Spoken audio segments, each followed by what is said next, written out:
আসসালামু আলাইকুম ভিউয়ার্স, আজকের ভিডিওতে দেখতে পাবেন সিলেট বুলাগঞ্জের সাদা পাথরের দৃশ্য। তো সাদা পাথরে কিভাবে গেলাম, কি করলাম, পুরো ভিডিওতে আমার সাথেই থাকবেন।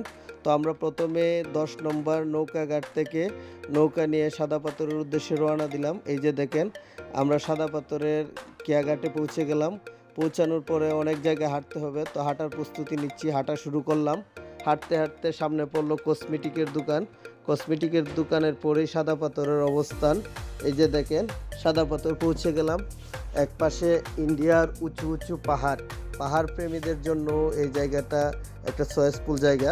তো পাহাড় থেকে নেমে এসেছে স্বচ্ছ জলরাশি, পাথরের উপর দিয়ে বয়ে চলেছে স্বচ্ছ জলরাশি। পর্যটকরা খুব উপভোগ করছে সাদা পাথরের সৌন্দর্য, তো নিজেও উপভোগ করছি। অনেক সুন্দর একটা জায়গা। তো সাদা পাথরে আপনারা ঘুরে আসতে পারেন। একটা প্রাকৃতিক নৈসর্গিক সৌন্দর্যের জায়গা আমি মনে করি সাদা পাথর। এক পাশে পাহাড়, এক পাশে পাহাড়ের পাশে পাথরের উপর দিয়ে জলরাশি বয়ে চলেছে, স্বচ্ছ জলরাশি সবাইকে মুগ্ধ করবে।